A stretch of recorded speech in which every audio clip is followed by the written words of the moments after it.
Alright, first night sleeping with the curtains, and I can officially say, thumbs up.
Please ignore this fantastic fashion choice clashing situation. Much colder here than I realized. But I'm in Joplin, Missouri today. I want to talk to you about a couple things. First thing, the downtown area, despite being a town of 50,000 people with about 220,000 coming through during the day. Wow, it's windy. Hold on one sec, sorry.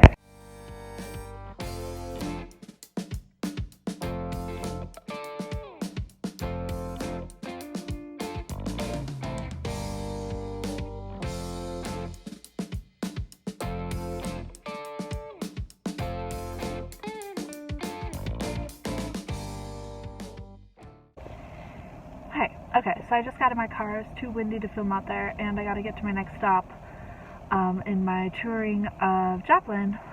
But I wanted to tell you two things. First of all, really interesting and kind of surprising for this town. So Joplin has about 50,000 nighttime residents, meaning, 50,000 people live here completely within the city bounds and stuff. But the metro area, which pulls from Missouri, Kansas, and Oklahoma, is about 220,000.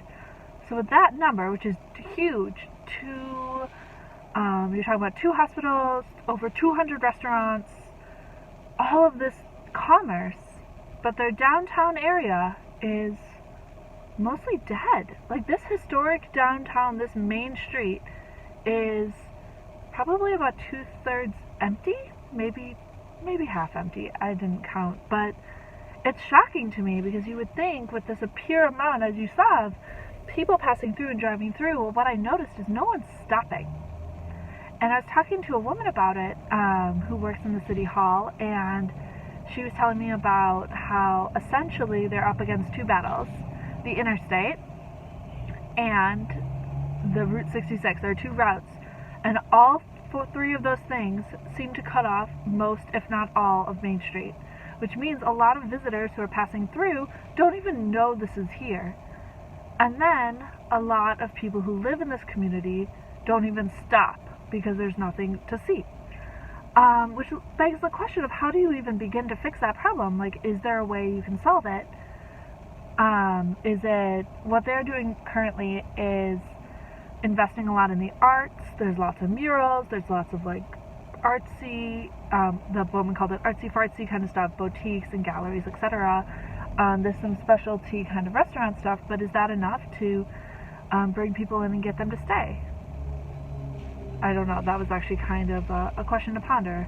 But it's just a curious thing to notice because, as you can kind of see from my background, there's like a through line of cars that are coming constantly.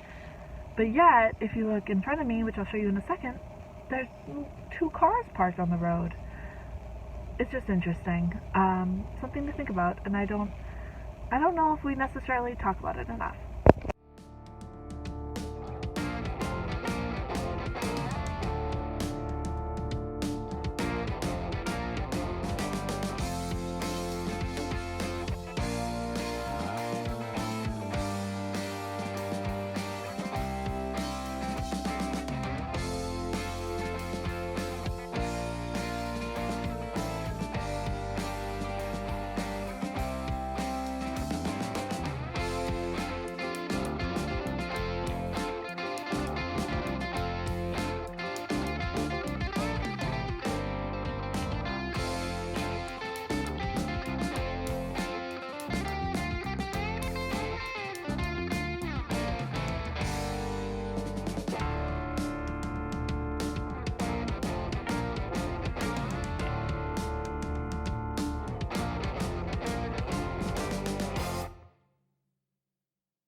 It is extremely windy out today, but it is warm enough for me not to have to wear a sweatshirt. Sorry, lost the word there.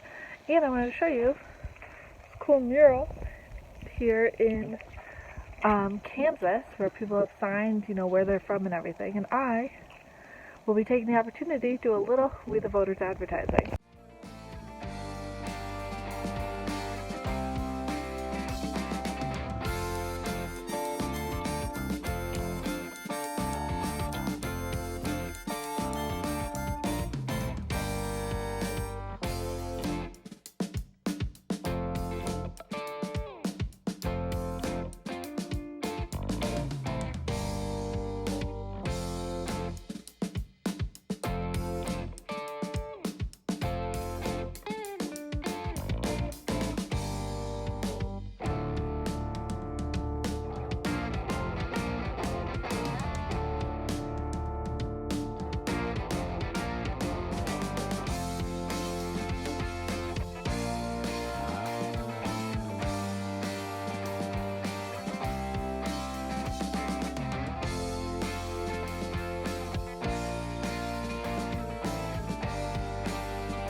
Okay, so as you can see behind me, I am here in Kansas. Route 66 only passes through a tiny little corner of the state. Apparently Kansas did not come to the official meeting when they were laying out the whole byway system back in the 20s and 30s. So they kind of got left out, which means I will be going back and doing the rest of Kansas proper as a state visit later this year. However, that means today I will have gone through Missouri, this tiny bit of Kansas, and I'm heading on to state number 25 of the trip, Oklahoma. Oklahoma, where the winds come sweeping down the plain. You're welcome for that.